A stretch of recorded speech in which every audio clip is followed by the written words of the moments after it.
Welcome to Booklandia, where we review romance novels. This and every episode are chock full of oversharing and spoilers. Every episode is rated E for explicit.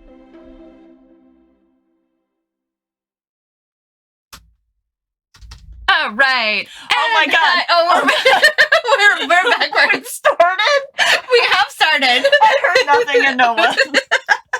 That is how it works when we're in the same room. I was just here reading this erotica photography book.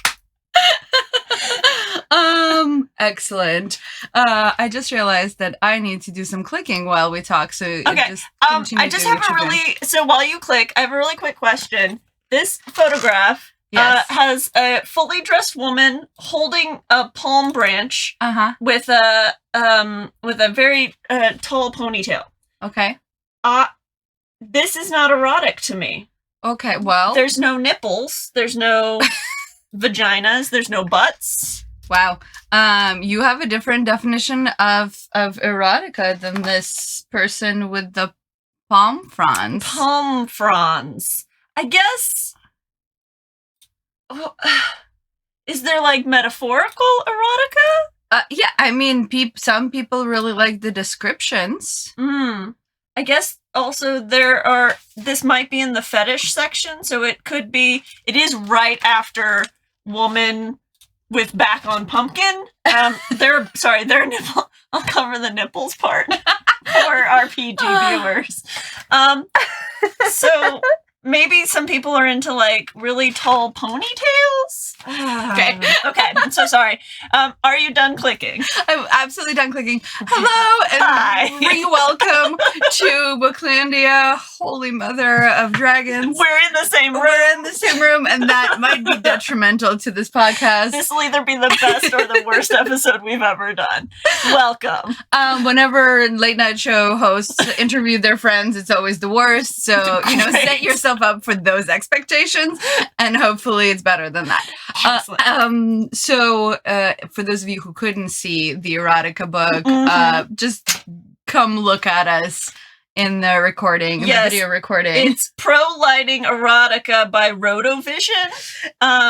Alex Larg and Jane Wood are the authors, so you can look up your own copy. There you go.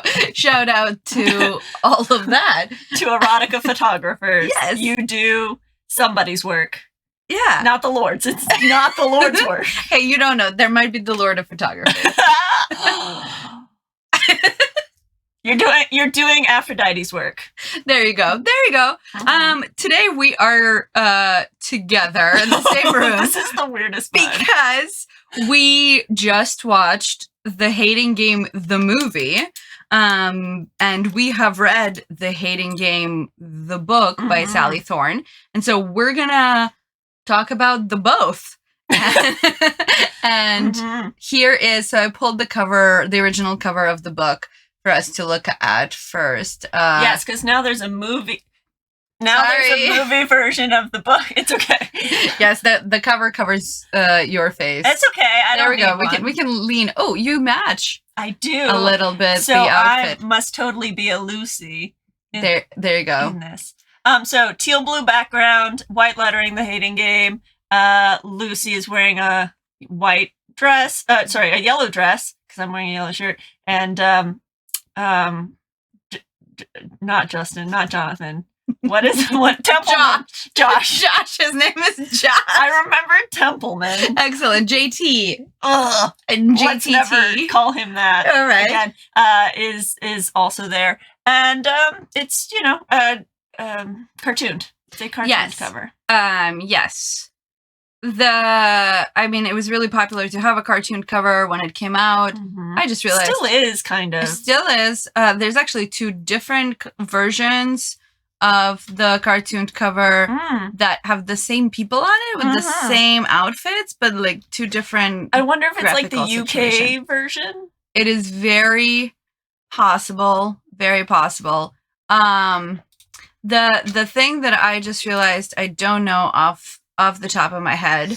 We did not write it down, so I just had to do slightly more clicking. It is so this book came out in August of 2016, and I think this was Sally Thorne's like first big novel. Yes, it was. So in the back of this book, she tells you that she actually wrote a different novel first. Okay. But she sold this novel first. And so this is her second novel, the first one that that made her a household name, if you will, in the romance community. And then the novel she wrote first, but the novel that she sold second, published, and that one is the 99% yours. Oh, I was gonna say 99 problems and no, 99% yours is the name of it. All right. Okay. Oh my gosh. And then since she's written another one called Second First Impressions, and from our conversation yesterday, it was not so memorable that I could even recall the cover. There's a lot of pointing and side eye. True story. True story.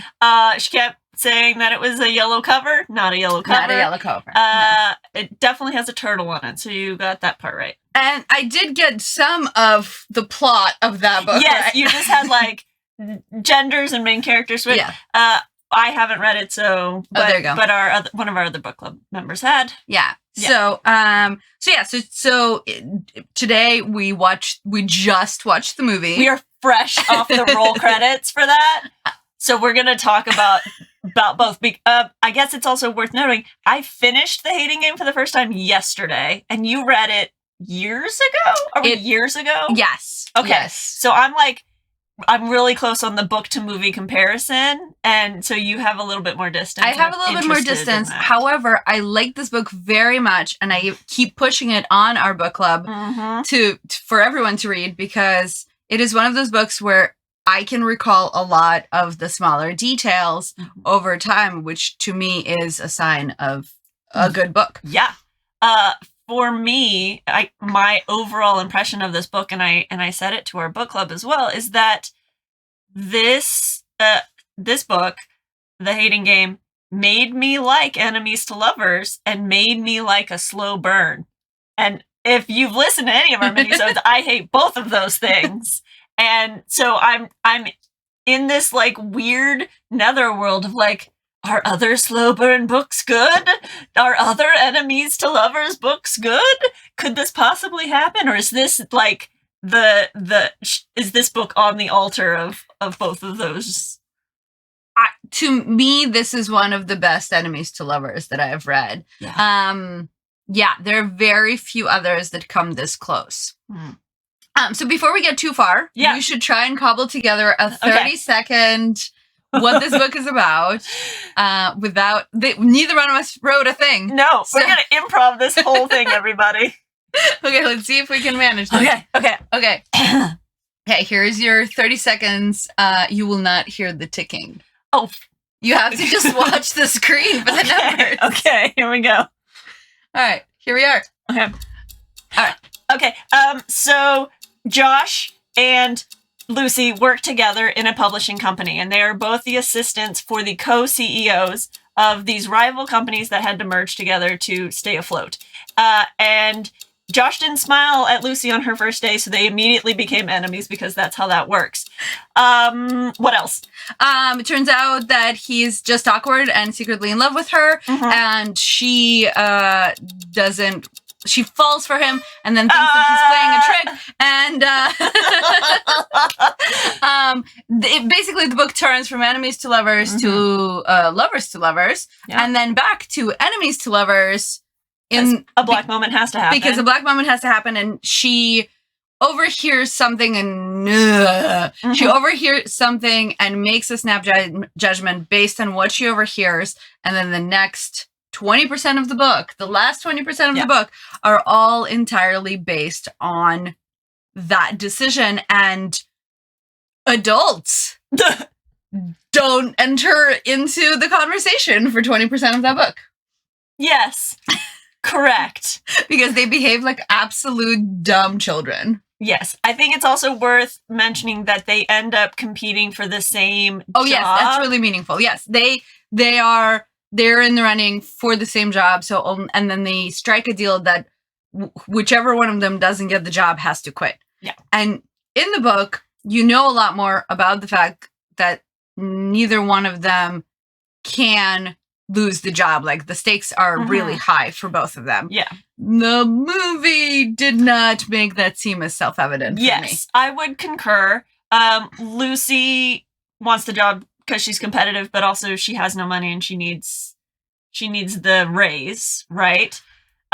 Josh wants the job to prove to his surgeon father and his doctor family that him not making it through med school doesn't matter and that he's still successful. And yeah, the movie doesn't really, we get like the like ashamed father like talk down and then immediately that's all wrapped up into a nice bow. But we don't really get Lucy's side of it in the movie. She has a fucking huge apartment, but she takes the bus. Like, we never see her car troubles and that all this stuff that like her entire motivation was just beat Josh and she loves books. Right. In the movie versus in the book, you get a lot more of why the job matters outside of why it matters to best Josh. Right. Overall, I feel like my biggest issue with the movie, and I had an issue with the movie, is that the stakes were non-existent. Yeah. A lot of the time, I was like, what? Why do I care to keep watching these two people be snide to each other? And it absolutely felt like they just knew that they had a good line coming, and so they just delivered the good line. Interesting, sure. As opposed to it being a provoked response. And in the book, it felt like their spitefulness, their verbal abuse, literally sprung out of them unbeknownst to them. Like, they didn't know they were gonna spew hatred at each other, and they just revved each other up so much that it happened. I think this movie, because it had to truncate, a 5-hour book into an hour and a half, they already started off loving each other in some way. And it for me, being so fresh on it, knowing that Josh already had feelings for her, like, it was so self-evident in the movie when he, like, his hard eyes were fucking everywhere. They were just everywhere. And so, but I have to admit something to you. I was sitting a certain way watching this movie on your other couch because I have very expressive feet, and I was very shy that my very expressive feet were showing you how much I thought this movie was, like, so cute. And, like, I was like, oh, this moment. Oh. And then my feet were, like, my toes were curling, and, like, well, this is the first time we've watched a movie together. That's true. So I wouldn't have known that. So your self-consciousness was for naught. But you might have noticed. And maybe.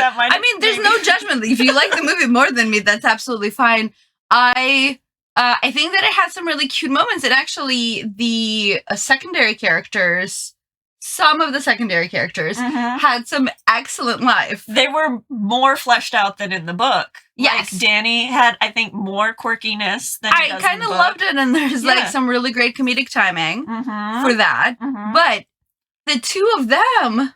yeah, we're really not as wonderfully three-dimensional. And then to jump into, so my first question is, where are her parents? Yeah, they were such a big part in the book, and the strawberry farm and all of that. And here it's one off-screen conversation with her mother, where she lies to her mother, and we never really revisit that situation. And some strawberry juice, which, is that a thing?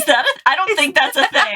I've never seen strawberry juice. I was like, what is strawberry juice? Strawberry smoothie, maybe? Also, she just, like, threw up everywhere, and strawberry juice seems like the worst thing to drink. 100% sugar. Right. No way. So, I was like, what? Why would you give your child strawberry juice when they're feeling ill?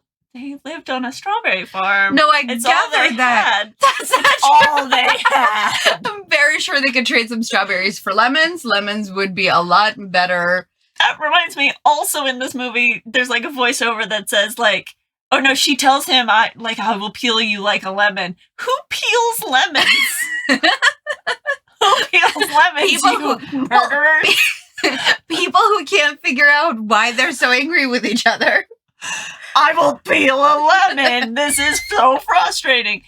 You juice a lemon. Or People. like cut into a lemon. You peel an orange. Right. That would have worked. Like a clementine's too cute of a word to use Yes. as a threat. Yes. So I missed her parents. Yeah. And because of that, I missed her Mm-hmm. being anything other than competitive. And like they tried to show in the movie that she's lonely and that, you know, the downsizing made her lose all her friends who were her only friends in the job, and like her having coffee with Danny as a friend was desperate because she has nobody else.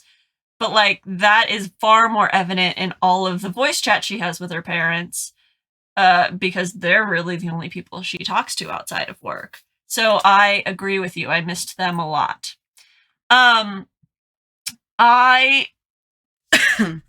Thank you. I wrote, the book was set in nondescript city number 8, but the movie, I noted, very obviously was set in New York City. I mean, yeah, or somewhere New Yorkish. Do you remember when you read the book where you had it set in your head? I said it in New York. I remember very distinctly when I was reading this book. Mm-hmm. I was driving downtown LA while listening to it, and I was in the fabric district, so it was very industrial where I was driving, and I was like, here, it's like in industrial land. So in my head, it was in New York. I mean, it makes sense because publishing company, yeah. But I don't know, it felt like they very quickly got places, and like in movie New York, magic, and also book magic. I feel like when books are set in New York becomes a character. And yes, the city was not a character in this book, and which makes sense because the tension in this book I thought was. I mean, really also, can we talk about the bookstore coffee shop, which looks amazing and is definitely not a New York staple? Don't come at me. I'm sure they exist. But I'm just saying that it's not quintessentially New York City. No, like, bookstore coffee shop has mismatched mugs in the this is a movie thing. Yeah, right. They had mismatched mugs. Everybody, like, that's not a real thing. Maybe in a cutesy coffee shop. Yeah, maybe if you're in Portland. Yeah. I don't know. Portland? Yeah. Are you out there? Do you have these? Portland, can you hear me? Do you have cute coffee shops? Mismatched mugs. With mismatched mugs. Yeah. Okay. So in the book, when they first have sex, their first sex scene, which is very late in the book, this is a slow burn romance. Prepare yourselves emotionally. And there was like a hard yes from both of us, which is very confusing. Who are we and what are we doing? Slow burn, workplace romance, enemies to lovers. I've been body snatched. Is what's happening. So she goes with Josh to his brother's wedding because the family is he's the black sheep of the family and he doesn't want to go alone. Their first sex scene, you know, she takes off her dress and she's wearing a body shaper. But it has these little stocking clasps to hold her stockings up. And I know that you are a fan of those clasps. True story. Was that scene super hot for you for that reason? I really appreciate it.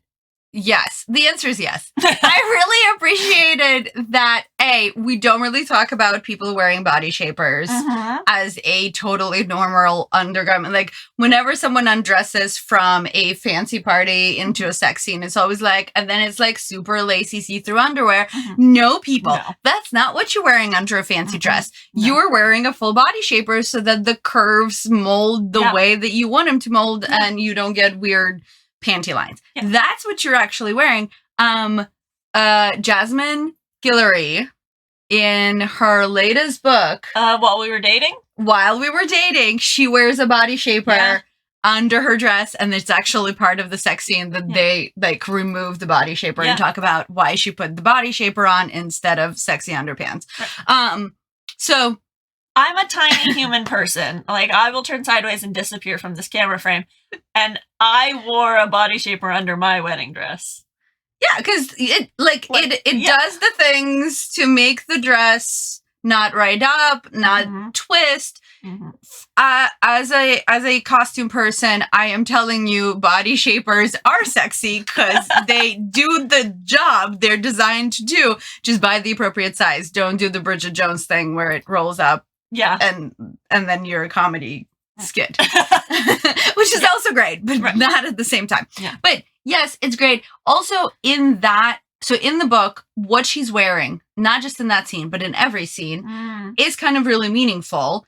The little black dress moment is revisited in the movie, and then also the conversation about the fact that he thinks that she looks like a librarian. Yeah, like she's a hot librarian. Right. But after that, we're really not ever talking about what she's wearing. But in the book, she constantly wears things with strawberry print. I don't remember that at all. Oh, the strawberry thing was everywhere. Like, okay, I will have to look that up. Okay, all right. but the point is that there's a lot more like this is what she's wearing. Yeah. And she picked it out specifically. Yeah. In the book, he would mark his journal if she wore dresses or skirts. Right. And in the movie, she wore a lot of pants. Mm-hmm. So they had to add that bit into it. She wear dresses, skirts, also, or pants? she said it's in the margins, but it's clearly not in the margins when we see the page. No, it was in the margins. It was right smack in the middle. No, it was in the margins. It was in the sides. And then there was like the hourly breakdown, and then you have the sides. I believe it to be in the margins in the movies. We will go back. We'll do a frame by frame. No, we won't. No, we won't. We absolutely It's totally fine. But yes, so to back it up to the tights with the garter belt question. Yeah. Yes. And also to me that evened out the power in that scene and the movie, and we're getting to this question. Okay. The movie did not. It was weirdly unpowered. And I mean, so in the movie, she's fully dressed. He's fully nude. Yeah. We get a lot of man butt. Okay. My question was going to be if that worked for you. You couldn't see it, but my toes were curling. I was into it, and I was like, look, I know this is a body double, but what if it weren't? Is it? I don't know. Okay. Probably. Well, anytime you see a butt without seeing a face in a profile, it's a body double. I feel like that would make it so much more awkward for the actors. Like, you've already gotten familiar with the other person, and now you have to, like... look at their dong in a sock? Yeah. Of course it's weird. I mean, now you have to look at somebody else's dong in a sock. Right. Well, that's acting, baby. That's the biz. That's the biz. Firstly, so full disclosure, he did nothing for me. Okay. Like, okay. Right. I mean, classically, handsomely, like yes, Grecian. Very much so. Classically handsome, all the muscles, including butt muscles. Unless that's a body double, in which case, props to the body double. Well cast butt muscles. Yeah. But I don't know. Maybe it's not even. And here's the thing: in movies, and in life, I don't have a particular man type. I don't. But they have to have spicy chemistry for me to be like, I'm into this because she's into it. Yeah. And I didn't buy their chemistry. Interesting. It went like icy hot. It was hot and cold so fast that I was like, wait, we're in, we're out. Wait, what's happening? Sure. I think so. I had this problem in that because the movie had already been made and I'd already seen all of the promos and stuff for it before I started the book, the movie cast was the cast in my book reading head. He was softer in my head. And I don't mean that in body type. I mean like in how open his facial expressions were. Interesting. This dude is super stoic at all times. And like he cracks one genuine smile when she makes the adult diaper joke. And I was like, oh, that we're gonna have more of that. Like he's gonna relax his constipated face. No, that did not happen. I think he did that. There was a big grin when they're driving back from the wedding. There's moments and they cut to her reacting to the smile, which is the first time, because in the book she's all about trying to make him smile because she smiled for him and he never smiled back. And that was the first time I felt the callback to that from the book in the editing of the movie. All right. But they were very, it was very sparse. I've always read him as a little stoic, and then these, the clouds would part, and he'd smile, and then the clouds would come back. That's just who he was. Right, those were too short for me. I never swooned for them. Yeah. as a couple in the movie, and I definitely did in the book. Like, Sure. I would definitely be like, oh yeah, Sure. Those are the beats of the book, by the way. And in the movie, in the middle of watching the movie, in the elevator scene, which is the first steamy scene, and it's like a quintessential romance scene that people talk about. Mm-hmm. You said you had a costume note? Oh, I definitely did. So the note is that right before they kiss, there's a close up on her face, and she's very notably, like, this is her signature look, that she wears bright red matte lipstick. There's a whole ritual with the lipstick. Mm-hmm. They go over it. Like, they talk about her and her lipstick and the number of times she blots. So in the previous shot, her lips are red. In the close-up, right before they kiss, her lips are not red at all. Mm-hmm. They're not red. And here's the thing. Put some liner on and some primer and some powder and then kiss with your lip on, because it's a thing you can do. What? Refer to Rachel Lynn Solomon's Weather Girl for instructions on how to keep your lip on. It's true. There's literally a how-to.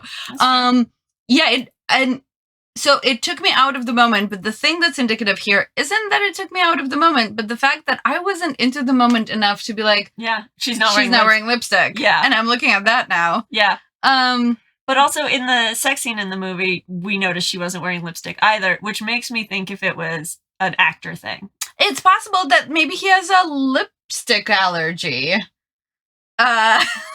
Sure, we'll go with that. That's totally respectable. You can have a lipstick allergy. Sure. And there are right. not 20,000 different lipsticks out there or ways to make this happen.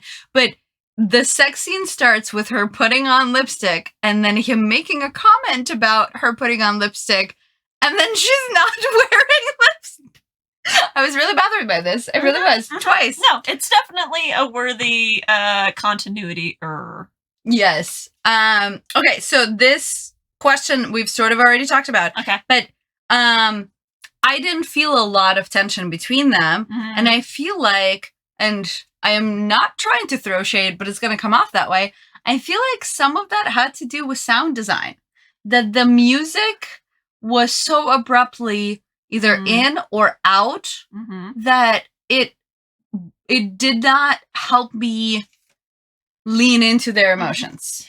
Interesting. I mean, I would agree. The sound design was very present and very in front, and it was transitional only. Like, right. It feels like they did not have they couldn't afford a composer. They could afford a sound designer to choose some tracks. There's also a track late in the movie that I recognized, and I was like, oh, they spent all their money to get the rights on this one track. Yes. Also, there was a mixing thing, because you had it playing on a few speakers, and one song was definitely louder, and I was like, are you playing something on your phone? Like, is this some other... Yeah, no, like, that one was in surround sound, and everything else was not. Spatial sound only happened once.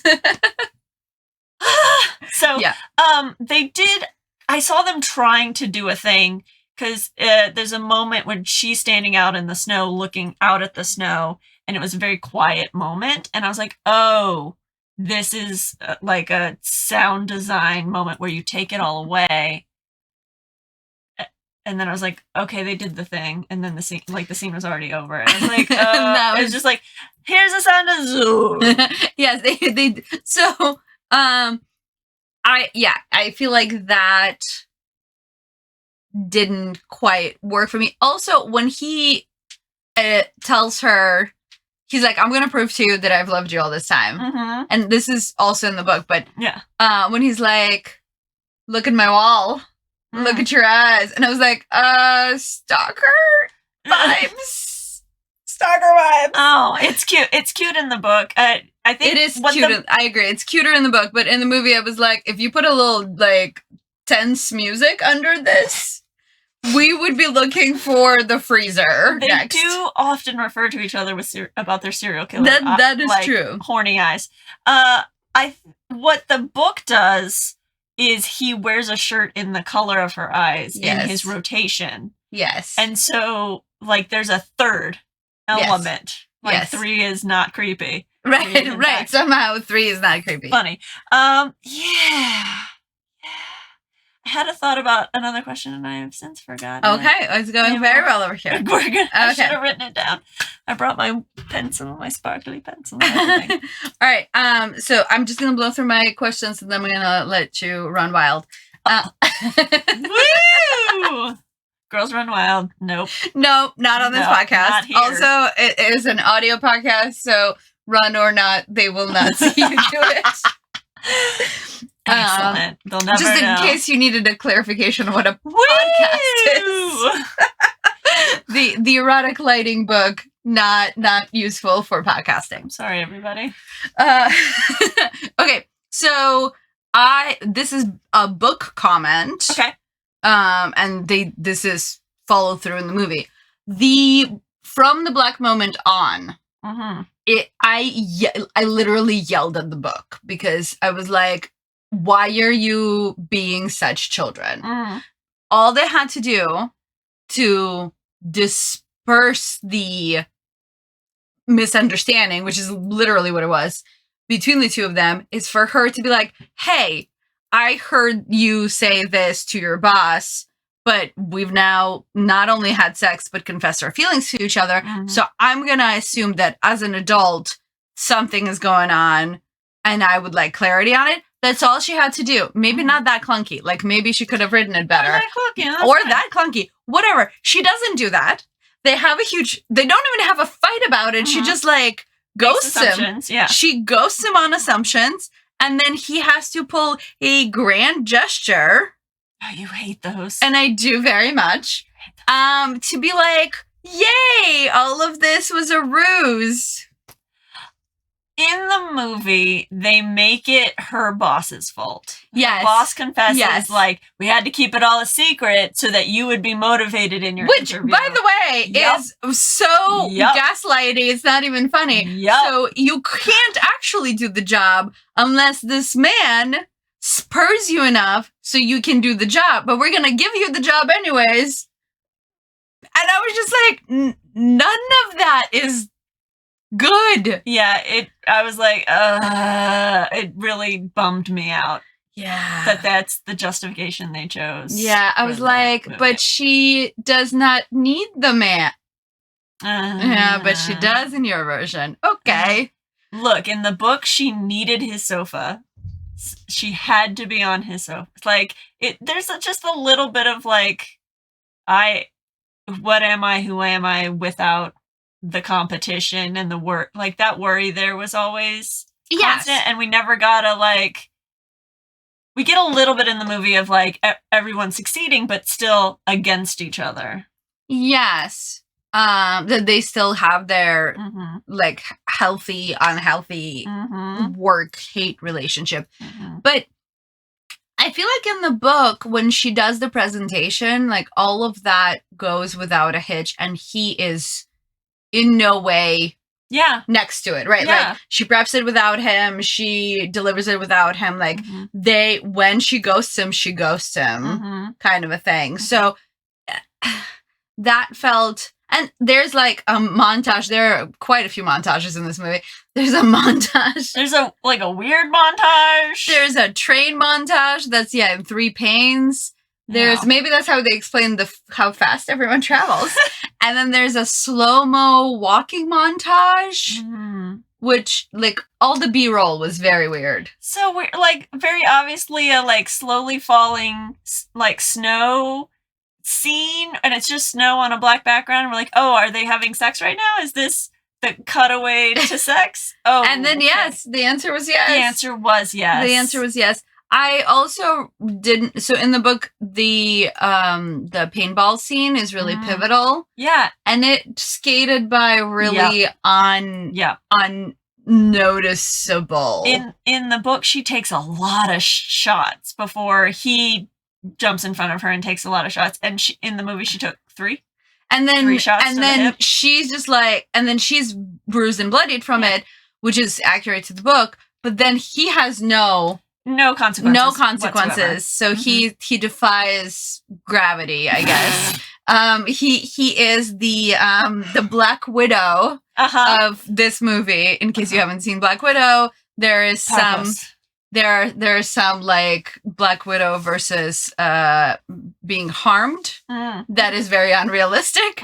So I feel like he's the Black Widow of this movie insofar as he doesn't get scathed at all. Yeah. But in the book, they both get hurt in the process physically. But also that book is really meaningful because she sees him as someone who can lead a team, someone who's thinking about the other members of his team. So she starts to respect him from a work standpoint, whereas here, none of that happens. Yeah, in the book, you also get the impression that this is maybe a hobby of his.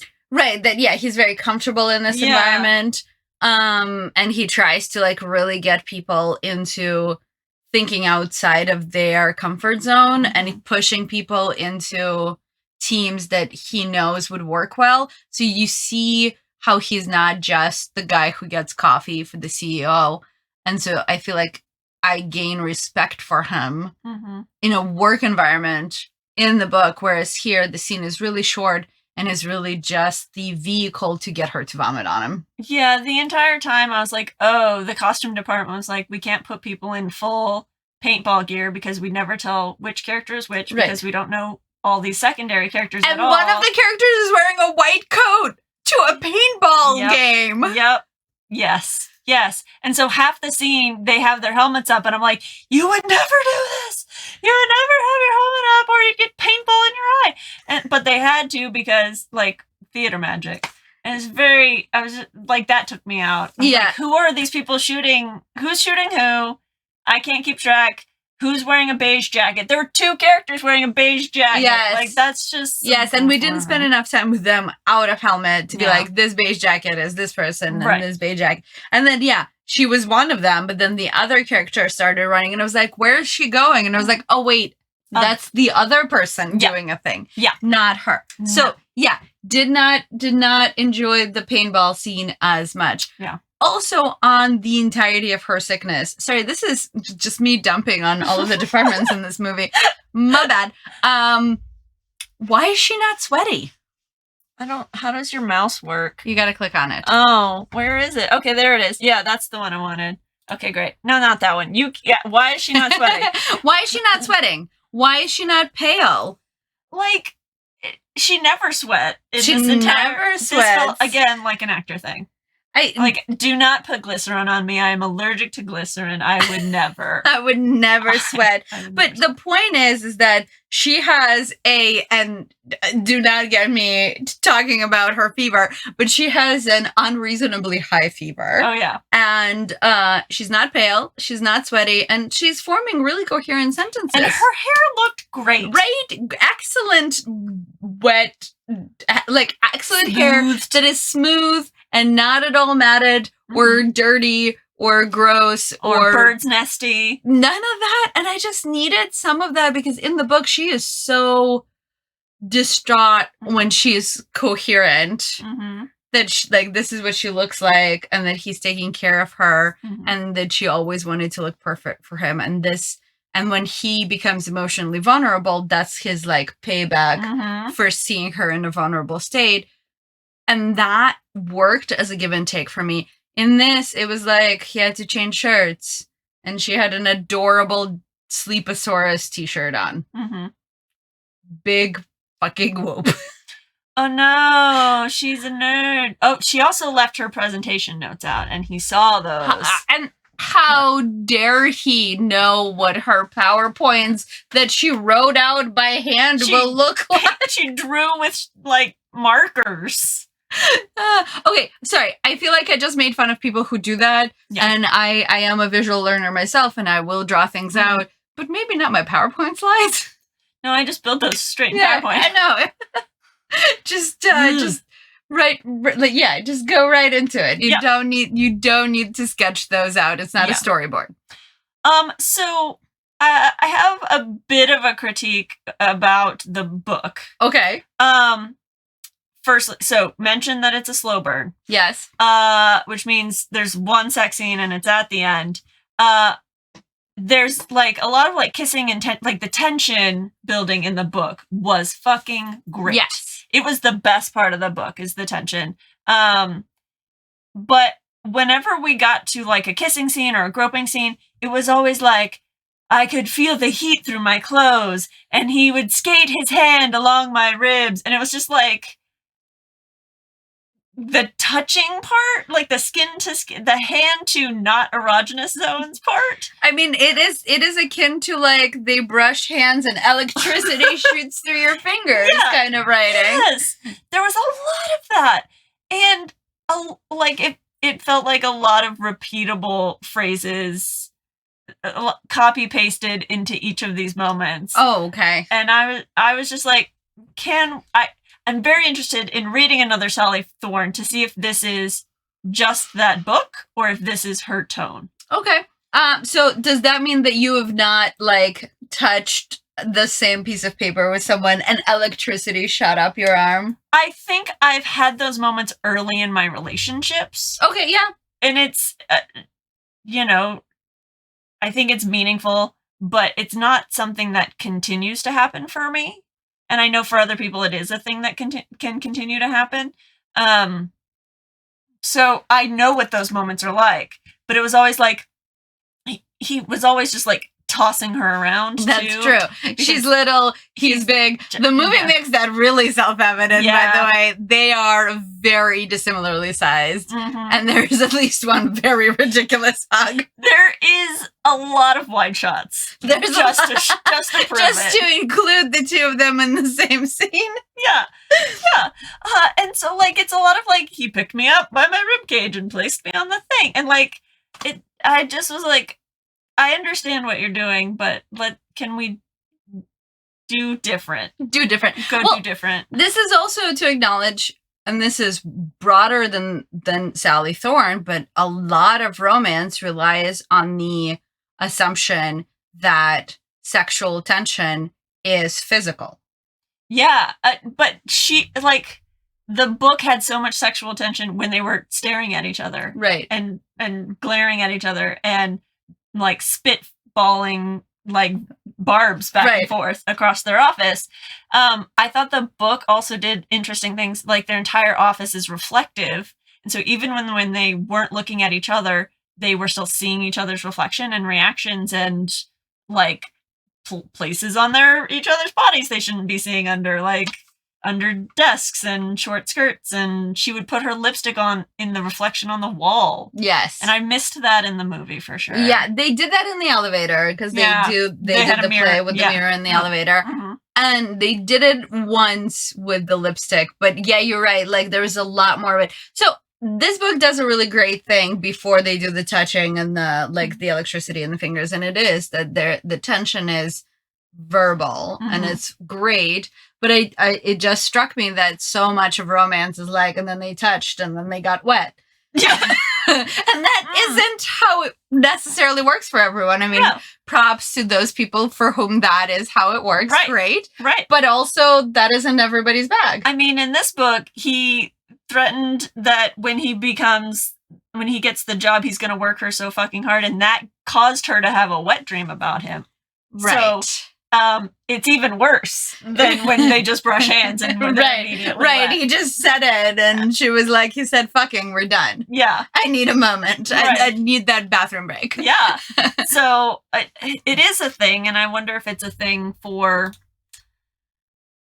the romance audience. Like it's just a trope. Is like, this is a thing where we're all so starved for touch that, a casual brush. I mean, we're in the same room. I must. That would be erotic. I don't know. Agreed. And I understand that in a historical, because in historicals, like you stay 7 feet away from the person. Right. The touching is really meaningful.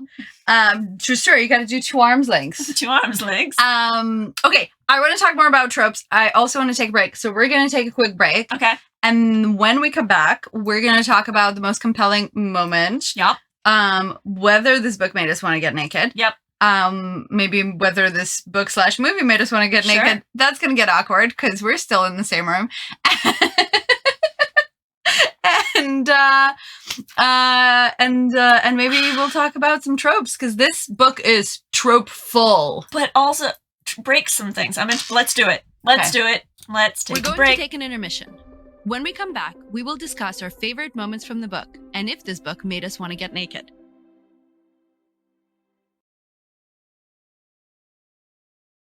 Oh my goodness. Are we back? I can't. We are back. Okay. I know. It's weird because we're not wearing monitor headphones because we didn't put them on since it would be really weird to have monitor headphones. I thought you might at least put like one in, but just to hear. I'm just watching the meters roll and that's how I'm. Yeah, it's quite a setup. I'm finally seeing the BTS of this and it is hella impressive. You are incredible at all this BTS stuff. I just press like the red button on my end. I have no idea what you're talking about. It's great. This is magic and it happens automatically. We just show up all by itself. We're back. Yeah, from break, and we are talking about The Hating Game by Sally Thorne and The Hating Game, the movie that recently came out, and we're sort of hopping back and forth between the two. Yes, and you can rent or buy this movie on Amazon Prime.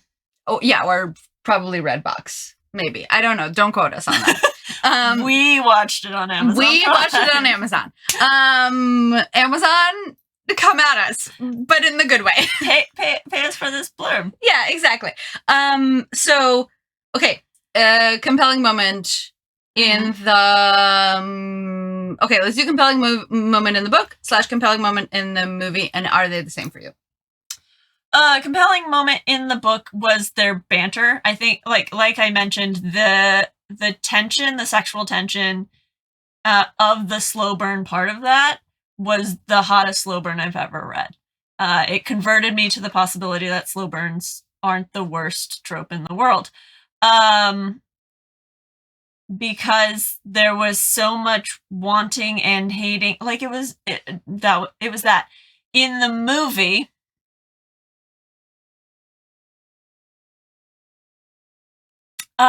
His butt. Yeah. That was the part that made my expressive feet the most expressive. I mean, right before that, or the first time we see him shirtless, you did reach over and go, he has muscles on his muscles. No, he has abs above his abs. Oh, there you go. He has abs above his abs. So if that is your jam. Yeah, there's some... That jam is there. It right here. Yeah, there was a very high up oblique. Yeah. I did like reach over and like tap you like 80 times when he came out shirtless. I'm the kind of person that when a man is shirtless on TV, I celebrate it as much as men celebrate shirtless women because I have to desensitize the men in my household for that reason. No, full agree. I do think that the one thing that the movie does really well is that she's never naked. There's no cleavage. No, she's never naked. She's never in any sort of revealing clothing by, I'm putting this in quotes, traditional standards. But we get to see a lot of him. We get to see almost all of him, or him and maybe his body double. We think. So yeah, well done on flipping that narrative. So for me, I feel like I really love the idea of playing games as a way to keep their relationship going even after they've broken the original. Like they admit that the first game was a game and now they play Truth or Dare. They play all of these games, and in the book that seems like the really fun ante that keeps them going. And that was to me the most fun part of the book. I feel like the most compelling moment of the movie for me is in the wait, are you about to say it's not butts? It's not butts. In the little black dress scene, yeah, she comes in, she slips on the floor, everything falls out of her purse. She stands back up and she tries to regain her composure. She goes to her desk and she leans on the desk and her foot slips. And I genuinely don't think that was scripted. Like I think she just slipped, and you can see him trying not to react to that because I don't think he's supposed to react to that. Yeah. And I just love that because I like watched them struggle to not have to do another take. Or if Interesting. this was all acted, Uh-huh. then this was the most natural moment between the two of them. Because maybe, like, she was meant to slip. Because in the book, this is where he can see under the dress. Mhm. And so maybe that's what this was implying. Mm. But that moment to me was, like, the most real because I watched them internalize some stuff. Mm. And it was great. And I loved it. And it was not the most interesting moment, but that's what it was. No, that was right on. I did, in the movie, she's not wearing diamond-studded fishnet tights. Right. Which, do people still wear diamond-studded Maybe not still. to work? Maybe definitely not to work. Super high. I mean, wait. Unless, you know what? Maybe it's a millennial thing. I'm sorry. Could be. Could be. I mean, I've worn fishnet tights, but in a punk way. Right, that's what I mean. And maybe that's what it is, that it's meant for her to remind us that she is still youthful. Yeah. In the movie, she just doesn't wear any tights, and her skirt is short. Very short. And at the end of the scene, she does allude to the fact that she may or may not be wearing underwear. Right. Which would be different if you're wearing tights, because they sort of act as like an underwear layer. Some people believe that. Some people do believe that. Yes. This is true. Some tights have that little lining bit. True story. But, anywho. But indeed. All right. Did the book make you want to get naked? Yes. Yeah. Yep. This is a weirder conversation to have in person. See, I told you it was going to be weird. It's so weird. The sex scenes are not explicit. It is Vaseline on the lens. It is hands skating over skin and feeling his weight and his heat and his size. And that's as sexy as it gets, you guys. I now have many questions about his weight. And what is that a euphemism for something? No, he's just like twice as big as her. Right, and they sort of do that in the movie. Yeah, exactly. Yeah. My imagination had to fill in the blanks. That is usually a good idea. Yeah, but in other Vaseline covered sex scenes from other books, it hasn't been the case, and I think the slow burn tension was so well paced that I was panting and ready for more. Yeah. I have to agree. I think this one worked really well. I don't think that I analyzed it that thoroughly, but true story. I only just now did it. Very good. Well done. Well done, you. Yeah, true story. I agree. I think because I immediately, as you said, it compared it to other Vaseline on the lens. And I think those relied on you creating both the emotional and the physical tension. Mm-hmm. And this already gave you the emotional tension. All you had to do was fill in the physical stuff. I have a random question. Did the premise of this at all feel like hate fucking? I mean, and where do you stand on hate fucking? I have done it. Oh. So, yes. Okay. All right. Okay. There is, it's a very legitimate stress reliever. Okay. Like it doesn't accomplish much long term. Right. But it gets the endorphins into the right place. And then you're like, well, I've also done this. Sure. Now I'm gonna punch holes in your tires or whatever. Please don't do that to anyone ever. So it didn't relieve the hate. It didn't relieve the hate. Okay. But I don't know. We became hate friends instead of hate enemies. We acknowledge the fact that obviously at least something made us undress together, right? Sure. We were in the same room for a certain amount of time together. But then afterwards we were like, okay, maybe truce, because clearly it can escalate that far and we don't want more of that. Got it. Interesting. We didn't love that enough to continue on. So check. Okay. Done. Okay. But did this story feel like that? Well, so this one, the book kind of did at the beginning until he turns her down, and then I was like, well, that's just terrible. He turns her down because he doesn't want her to sleep with him just because she wants to sleep with Right. someone. He doesn't want just one time. Right. Yes. Because I knew that he was in love with her from the beginning in the movie, it didn't feel like that. And so when he turns her down, I was like, oh, this is awful. Yeah. like this is the worst. That was very hard to watch. Oh, I remembered my thought from earlier, and we have a little bit of time for me to talk about it. I thought the movie did a great job making everything consensual for her. Like when they're in the broom closet, the supplies closet, she like tells him to put his hands on her, and he says, "Put them on yourself." Like he gives her all that power. And to make sure this is what she wants to do. And she makes the first move in the elevator. And which wasn't in the book, he makes the first move. Yes, and it's a little less clear that she agrees to it fully. And I do remember having like dubious consent feelings at that, which wasn't the case in the movie. Yeah. The broom closet scene in the movie, probably the hottest scene. More so than the elevator. Okay, all right. I mean, until it turns. Right. But yeah, I was like, okay, there's a lot of horny eyes, as Joshua would put it. There is a lot of horny eyes in that scene.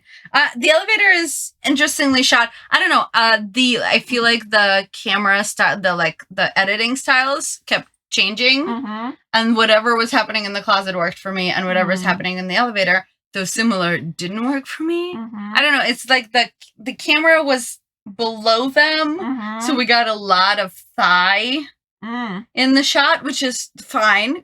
Thigh is delicious, but like I don't know. She's wearing the short dress. You have to play it up. You have to play it up. But I was like, so in the elevator, I was like, why am I under her? Right. But then in the supply closet, I was like, oh, we're with his hand. I sort of get it. Yeah.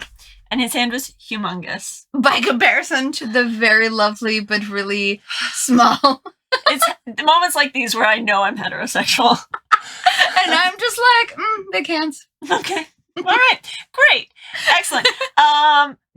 Did we talk about you getting naked? Did the book or the... Yeah. Yes, I said yes. Okay, great. Movie. Does the movie make you want to get naked? Are you going to head up... No. To your man part? No. We might joke about it. Okay. But no. Okay. Again, lovely as the actor playing Joshua was. Okay. It was strange watching this while you were sitting next to your spouse, and I was like... Who was playing video games. Right, but still like watching a romance movie. Oh. I don't know, it was strange for me. Okay, I'm sorry it was strange for you. It's okay. The spouse and I don't have that kind of like... Sure. Let's cuddly watch a romance movie relationship at all. I was like, at one point I was thinking to myself, if I wasn't here, would they stop this movie and bang it out? No. Okay. No, absolutely not. It would need to be so much more movie for that. Okay, all right, okay. And I don't know, no, I literally cannot tell you if there's ever been a time that that's been a thing. Interesting, all right. I think if I was watching this by myself, oh God, we gotta go. I might have paused and, that one, okay, that timer. If I was by myself watching this on my laptop in bed, I might have paused. Interesting. I might have. Even by myself. No. That. Also, I like to finish the movie. Look, just set aside, pull the vibrator out. I see. Yeah, but then I'd want a nap. Okay, well, there we go. And now we know. The somnatics of orgasms. True story. Oh my goodness. True story. So no, not this one. But you know what? I'm sure there are movies out there. I just can't genuinely like think of one. Right. The only other thing I can think of is like, You've Got Mail. And I was like, that one's too sweet. Kate and Leopold. I made a joke about Kate and Leopold because at one point they did a shot of the bridge that she lives on, and like I was like, oh, Kate and Leopold live there. Kate and Leopold. Again, not sexy, not panty dropping. No, I mean that cast. I mean Hugh Jackman.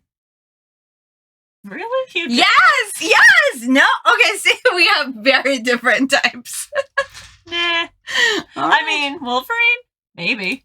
Oh, no, like all of the other Hugh Jackman. Oh. All right. Well, someone break this tie. Do Hugh Jackman or to not Hugh Jackman? Would you pause a movie to think about Hugh Jackman? How about that? Okay. That's quote of the day Okay, right there. all right. Okay. And on that note, Goodbye. goodbye. Thank you for joining us for an episode of Booklandia. For more Booklandia, follow us on YouTube, Facebook, and Instagram at l.skyford, Twitter at skyfordl, and hit up our blog, lskyford.com. We love you to the moon and back, so don't forget to rate and subscribe.